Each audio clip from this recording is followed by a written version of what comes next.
xaflad si heersan loo soo agaasimay laguna taageerayay madaxda cusub ee Puntland madaxweyne Mudane Siciid Cabdullaahi Dani madaxweyne ku-xigeen Axmed Karaash gudoomiyaha baarlamaanka Cabdixakiin Doobadaarood ayaa lagu qabtay magaalada Stockholm xafladan oo ay jariidada reer Puntland ku soo bandhigeen taageerada muqtal ee ay u qabo maamulkooda cusub ayaa waxaa ka soo qayb galay duqa magaalada Boosaaso Cabdisalaam Bashiir culimo u diin odayaal dhaqameedyo dhalinyaro siyaasiyiin aqoon-yahano iyo ururada haweenka ugu horeyntii waxaa munaasabadaasi daafuray gudoomiyaha qabanqaabada Cabdisaaq Sheekh Maxamed waxaan magaciina mahad ugu celinayaa sharaf weyn Soomaali u ah qaabkii habkii shirkaas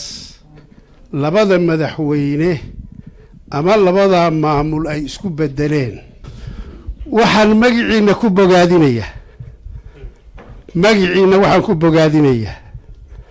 isbedelkaas madaxweyne Siciid Cabdullaahi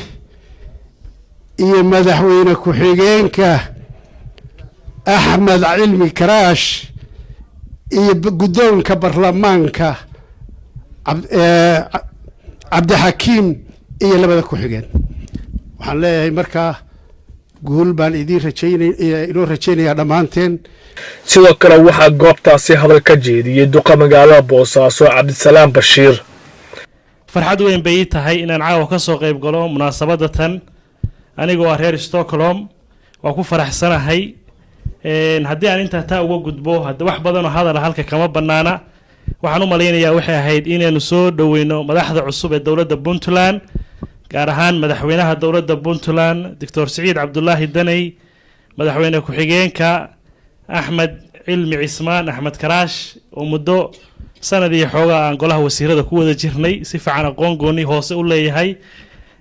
gudoonka baarlamaanka gudoomiyaha iyo ku-xigeenadiisaba sida aad u soo dhaweyseen baan anaguna u soo dhaweynay waxaan leenahay soo dhawaada dhan kale waxaa goobtaasi qadka telefoonka laga soo qayb galay madaxweynaha Puntland Mudane Siciid Cabdullaahi Dani oo u mahadceliyay bulshada Soomaaliyeed ee reer Stockholm runtii sharaf bay tahay inaan codkiina aan kala soo qayb galo dadka Soomaaliyeed iyo Puntland waxaa ugu jira sharaf in dimuqraadiyaddu iyo isbedelku uu si hufan ku dhacay si degan ku dhacay oo runtii ay dadkoo dhan wada qiraan inuu ahaa doorasho hufan xaqiiqdu waa mas-uuliyad weyn waxaan rajaynaynaa dowladda Sweden oo ogahay jaariiraha ugu horeeyay Soomaalidii ee dibadaha tegay xilliyadii 80-aadkii waxaan ka rajaynaynaa in ay qayb weyn ka qaadato bulshada ay la nooshahay oo magaca ay sumcadda Soomaaliyeed ay kor u qaado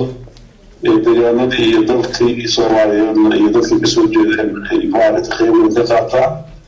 laba shay waan ugu mahadcelinayaa sababaan Sweden wax ka mid tahay Maxamed Abdulqaadir Daahir telefishinka qaranka Soomaaliyeed Stockholm Sweden